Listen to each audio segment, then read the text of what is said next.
Ryse combat is about the player stepping in the shoes of our main guy, Marius Titus. You are a Roman warrior.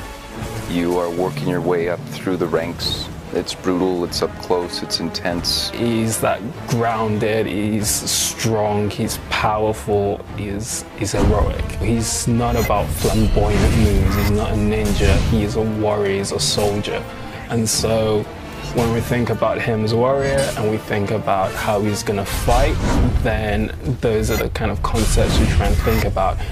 Is this attack efficient? Is it getting to the, to the strike as quickly, as deadly as possible?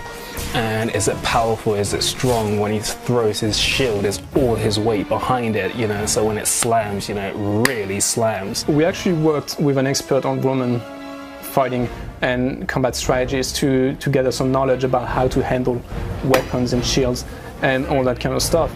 And that was really helpful for us. We had the chance to play a bit with some actual equipment, and that was really insightful for us. For my first date, I brought two big gun cases full of swords and weapons, and I brought a Roman armor, a Roman helmet, two different kinds of shields. I brought a Celtic shield, I brought a Roman shield, so that they can touch real weapons and see, how they look, what's the weight, what's the size, all that. He would tell us, if you're standing, how would your body move to attack behind you or attack in a different direction. And it was really interesting because he had some things and poses that we maybe would not have thought about.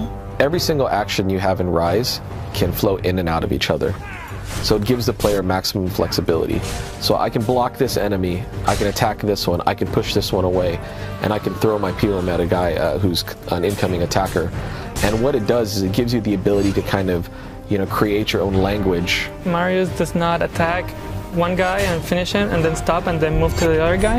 It really means he's attacking this one and then goes to a different guy and then another guy, push, deflect, stab. So he can all do that continuously as long as you're chaining the combos correctly. Based on the type of enemy you're dealing with, there'll be a way to defeat him.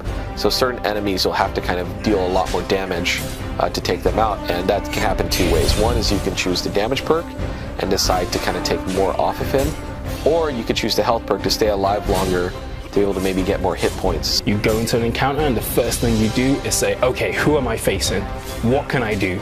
And then the next one could be completely different because you've got a completely different setup. And then on top of that, we have this layer where they work together. And that's when things get even more interesting because they'll attack differently when they've got different supporting AIs around them.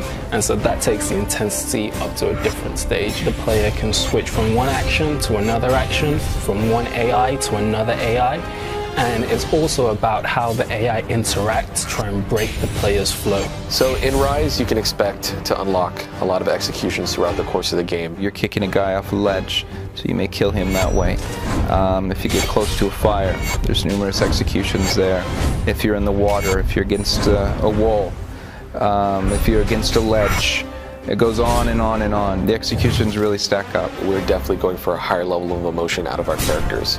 Not only in cinematics, not only in executions, but also live in combat. We did a lot of stuff with the camera stuff. We did really extreme animations, really close animations. Intensity, it's about brutality.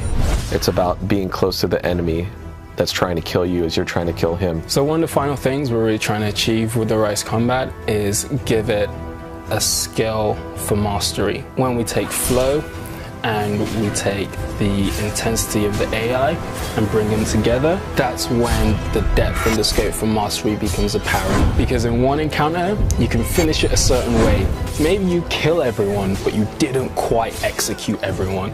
So then you want to play again, set them up in different ways so maybe you can execute everyone, but maybe you didn't double execute everyone. Did you perform the perfect chain?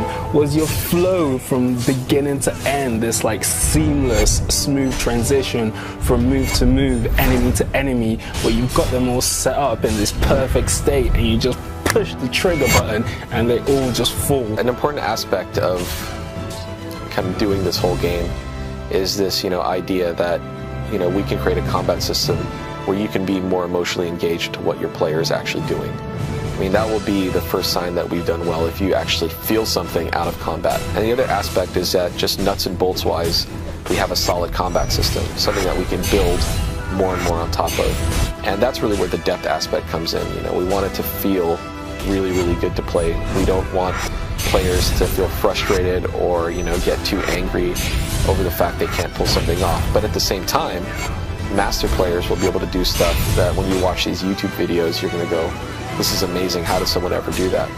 And, you know, if we can kind of tap into those two main elements, then we would have felt we've done, you know, a good job.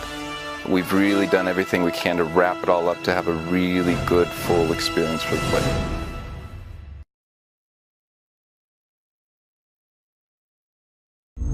Achieved with CryEngine.